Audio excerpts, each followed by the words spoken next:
ആലുവ അദ്വൈതാശ്രമത്തിന് സമീപം തോട്ടുമുഖം എന്നൊരു സ്ഥലമുണ്ട്. പാറയും മലയും മരങ്ങളുമൊക്കെ കൊണ്ട് നിറയപ്പെട്ടതാണ് ആ സ്ഥലം. ആ പ്രദേശത്ത് വളരെയധികം ഭൂമിയുള്ള ഒരു ക്ഷുരകനുണ്ടായിരുന്നു. ആ ക്ഷുരകനുമായി ഒരാൾ വലിയ ശത്രുതയിലായിരുന്നു. പലപ്പോഴും അവർ തമ്മിൽ വഴക്കും അടികലശലുമൊക്കെ ഉണ്ടാവുക പതിവായിരുന്നു. ഒരു ദിവസം ഇരുവരും തമ്മിൽ ആയുധങ്ങളുമായി ഏറ്റുമുട്ടുകയുണ്ടായി. ശക്തമായ ആ ഏറ്റുമുട്ടലിൽ ക്ഷുരകന്റെ മർദ്ദനമേറ്റ് മറ്റേയാൾ കൊല്ലപ്പെട്ടു. അത്യന്തം ഭീതിജനകമായി തീർന്നിരുന്ന ആ സ്ഥലത്ത് പോലീസ് സംഘം പാഞ്ഞെത്തി. കൊലയാളിയായ ആ ക്ഷുരകനെ അറസ്റ്റ് ചെയ്തു കൊണ്ടുപോവുകയും ചെയ്തു. പോലീസിലും കോടതിയിലും അയാൾ ചെയ്തുപോയ കുറ്റം ഏറ്റുപറഞ്ഞു. ഒടുവിൽ കോടതി അയാളെ ജീവപര്യന്തം തടവിന് ശിക്ഷിച്ചു, ജയിലിലടച്ചു. അക്കാലത്ത് ആ ക്ഷുരകൻ മാനസികമായി വലിയ വിഷമം അനുഭവിക്കുകയും പശ്ചാത്താപ വിവശനായി തീരുകയും ചെയ്തിരുന്നു.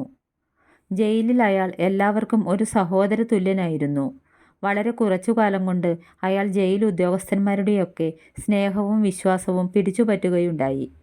അങ്ങനെ 6-7 കൊല്ലം കടന്നുപോയി.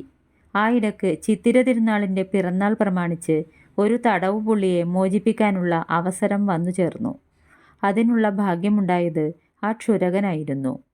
അങ്ങനെ ഒരു ദിവസം അയാൾ ജയിൽ മോചിതനായി പുറത്തു വന്നു. പക്ഷെ നാട്ടുകാരും വീട്ടുകാരും അയാൾക്ക് തുണയായി തീരുകയുണ്ടായില്ല. സമൂഹവും സമുദായവും ഒരുപോലെ അയാളെ ഒറ്റപ്പെടുത്തി. അതോടെ അയാൾക്ക് എല്ലാവരാലും വെറുക്കപ്പെട്ടവനായി കഴിയേണ്ടി വന്നു. അതിൽ മനം നൊന്ത ആ ക്ഷുരകൻ ജീവിതം തന്നെ അവസാനിപ്പിക്കുവാൻ ആലോചിച്ചിരിക്കുമ്പോഴാണ് അദ്വൈതാശ്രമത്തിലേക്കുള്ള വഴിയിൽ വെച്ച് ഗുരുദേവനെ കാണുവാൻ ഒരു അവസരമുണ്ടായത്. അയാൾ ഗുരുദേവന് മുന്നിൽ നിന്ന് പൊട്ടിക്കരഞ്ഞു. അയാളുടെ ആത്മാർത്ഥമായ പശ്ചാത്താപം കണ്ട് ഗുരുദേവൻ സമാശ്വസിപ്പിച്ചു. അതിൽ പിന്നെ അയാൾ കൂടെ കൂടെ ഗുരുസന്നിധിയിലെത്തുക പതിവായി. ഒരു ദിവസം പുതിയൊരു ക്ഷൗരക്കത്തി വരുത്തി അയാളെ കൊണ്ട് ഗുരുദേവൻ ക്ഷൗരം ചെയ്യിപ്പിക്കുകയുണ്ടായി. ആ വേലയിൽ അയാൾ സമർത്ഥനായിരുന്നതിനാൽ പിന്നീട് സ്ഥിരമായി ക്ഷൗരം ചെയ്യുവാൻ അയാളെ തന്നെ ചുമതലപ്പെടുത്തുകയും ചെയ്തു. അതോടെ ഗുരുദേവന്റെ സാമീപ്യവും സ്നേഹവും കൊണ്ട് അയാൾ സാധാരണ ജീവിതത്തിലേക്ക് മടങ്ങി വന്നു. എല്ലാവരാലും വെറുക്കപ്പെട്ട തന്നെ വീണ്ടും ഒരു മനുഷ്യനാക്കി തീർത്ത ഗുരുദേവന് തനിക്കുള്ളതെല്ലാം സമർപ്പിക്കണമെന്ന് അയാൾ ആശിച്ചു. അതേ തുടർന്ന് തോട്ടുമുഖത്തുള്ള സ്ഥലം ഒരു ദിവസം ദാനാധാരമായി ഗുരുദേവന് എഴുതി നൽകി.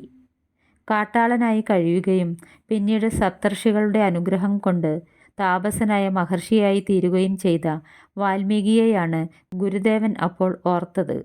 ആ സമയത്ത് ഗുരുദേവൻ അയാൾക്ക് വാൽമീകി എന്നു പേരിട്ടു.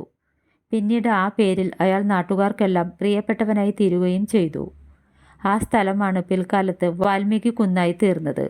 ആ കുന്നിലാണ് ശിവഗിരി മഠത്തിൻ്റെ ശിവഗിരി വിദ്യാനികേതൻ എന്ന സമുന്നതമായ വിദ്യാലയം സ്ഥിതി ചെയ്യുന്നത്.